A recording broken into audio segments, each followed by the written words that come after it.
Aleykümselam. Karşıya doğru. Biz bugün yapacağımız şey belli. Başkanım Yani şuradan bir resim alalım. Ondan sonra yapacağımız şey belli. Başkanım ne dediyse o şekilde. Celalettin Başkanım, Mücahit Başkanımla görüşürseniz daha iyi dedi. Şöyle ifade Celalettin edeyim. Başkan'la zaten görüşüyoruz. Şöyle ifade edeyim. Biz ne yazmışsak onu yaparız. Cebimizi vereceğiz. Çıkışta da belki 3-5 kelam. 3-5 kelam. Eyvallah. Evet kıymetli arkadaşlar, bugün Milsen Konfederasyonumuzun binası önünde Türkiye'mizin geleceğini, ailemizin geleceğini, gençlerimizin geleceğini tehdit eden bir konuyla ilgili olarak toplandık. Bugün buradan İçişleri Bakanlığımıza gideceğiz ve bu sapkın derneklerin kapatılmasına yönelik olarak resmi başvurumuzu, dilekçe hakkımızı kullanacağız.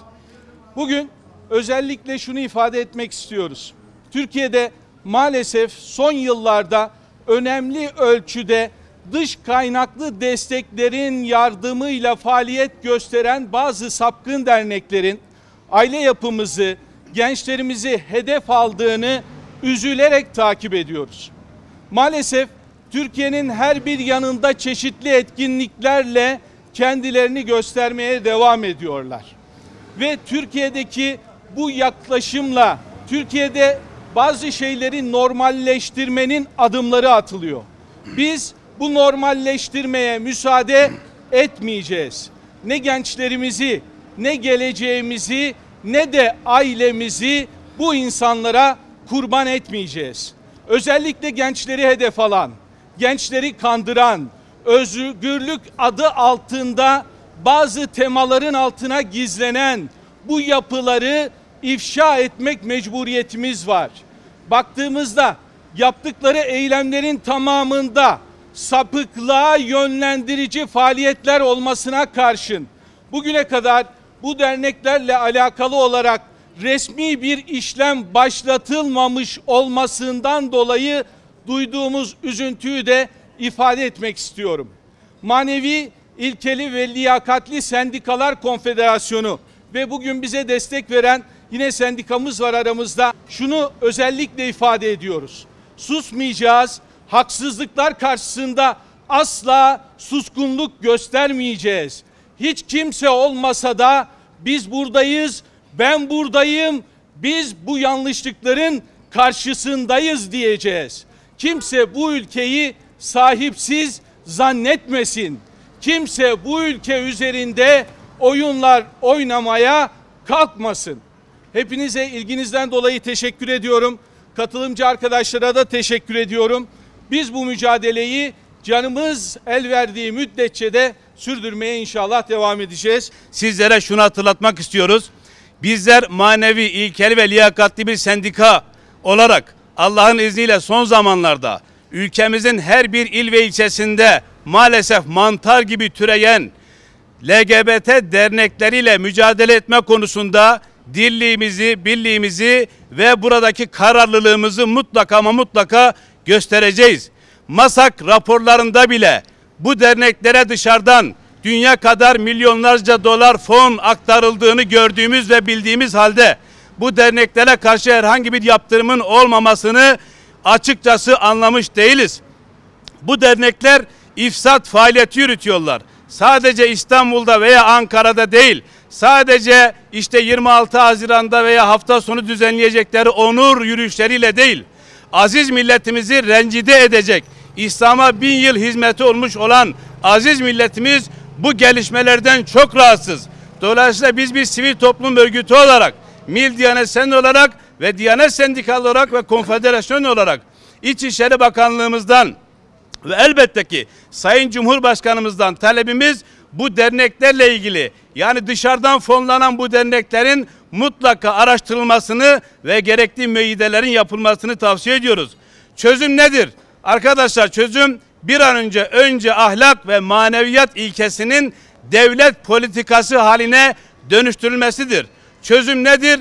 Çözüm çok kısa zamanda Türkiye Büyük Millet Meclisi'nde en azından manevi ve ahlaki kalkınma yasasının bir an önce çıkartılmasıdır. Ya böyle bir yasa mı olur diyenlere haykırıyoruz.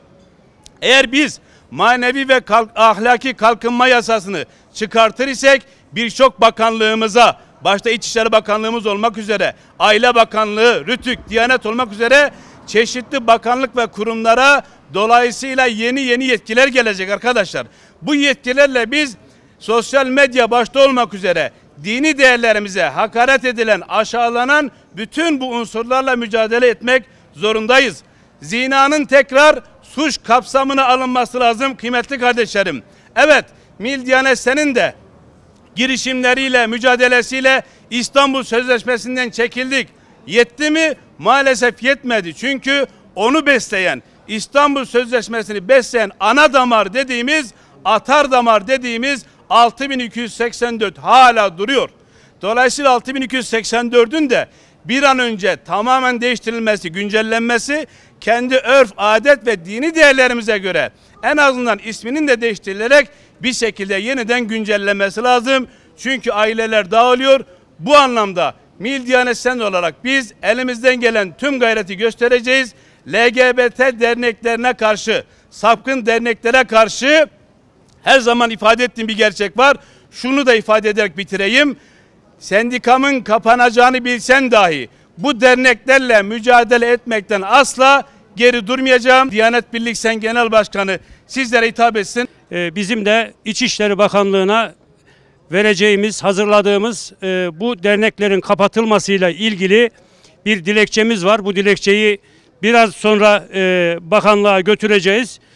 Ülkemizde dini ve milli değerlerin içi boşaldıkça gösteriş için özümüzden uzaklaşan ve gözümüzün önünde kutsal değerlerimizi tanımayan içler acısı bir nesil yetişiyor. Müslüman Türk milletinin dini ve milli değerlerini ayaklar altına alan, aile yapımıza dinamit koyan, LGBT denen sapkın anlayışın sokaklarda etkinlik yapacak hale gelmesi ve buna müsaade edilmesi %99'u Müslüman olan insanımızı, halkımızı büyük üzüntüye koyuyor. Çocuklarımıza edep, ahlak ve milli kültürümüzü öğretmesi kanunen görev alanı içinde olan devlet kurumlarının konuya yüzeysel yaklaşımları manen bir boşluk içinde olan gençlerimizi ne yazık ki okullarımızda Kur'an-ı Kerim'i tekme atar, Kur'an-ı Kerim'e tekme atar duruma getiriyor. Bir kısım çevreler gençliğimizi dinden ve öz kültürümüzden uzaklaştırarak özgür bir hayat adı altında dinsizliği ve fıtrata aykırı bir yaşam şeklini sokaklara taşıyarak normal bir yaşam tarzıymış gibi sunmaya çalışıyor. Elbette bu sapkın anlayışın ülkemizde ve sokaklarımızda rahatça kendilerini teşhir edecek alan açmalarını kanuni boşluklardan faydalanmaları olarak görsek de devlet kurumu olan ve toplumu dini konularda aydınlatma görevi bulunan Diyanet İşleri Başkanlığımızın ve öz kültürümüzü gençlere öğretmesi gereken Milli Eğitim Bakanlığı'nın da bu konuda büyük sorumluluğu olduğu gerçeğini göz ardı etmemeliyiz. Devlet olarak sorumluluğumuzun gereğini yerine getirmek için sapkın bu anlayışı önleyici girişimlerin İçişleri Bakanlığı'nca ahlaki ve dini boyutunu anlatmak için ise Diyanet İşleri Başkanlığımızca aralıksız çalışmalar yapılması gerekmektedir. Diyanet Birlik Sen Sendikası olarak insan fıtratını, Türk aile yapısını adım adım yok eden, toplumu hedef alan her türlü sapkınlığın, hak ve özgürlük adı altında meşrulaştırma çabalarının önüne acilen geçilmesi, nasıl ki kamu güvenliğini tehlikeye atan dernekler kapatılıyorsa, ailenin toplumsal yapının geleceğini ciddi manada riske atan bu derneklerle de kapatılmalı ve propaganda faaliyetleri sonlandırılmalıdır diyor. Hepinize saygılar sunuyoruz. Şöyle yapalım arkadaşlar. Dövizleri en azından madem öyle bizler başkanlarımızla 3-5 kişi artık kural gereği Nasıl olsa açıklama yapıldı. Çok fazla kişiyle de oraya gitmenin artık bir anlamı yok. Yok, Bir araçla gösteri gitmeyelim. olmayacağı için biz gidelim. vermedim yok. Basın şeyi var. Metin var. Bir tane var. Ahmet Bey versin size.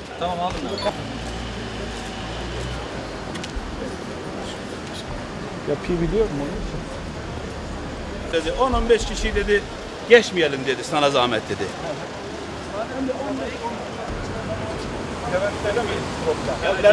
Diğerinde. Hayır, şimdi o diğeri bu şekilde nasıl?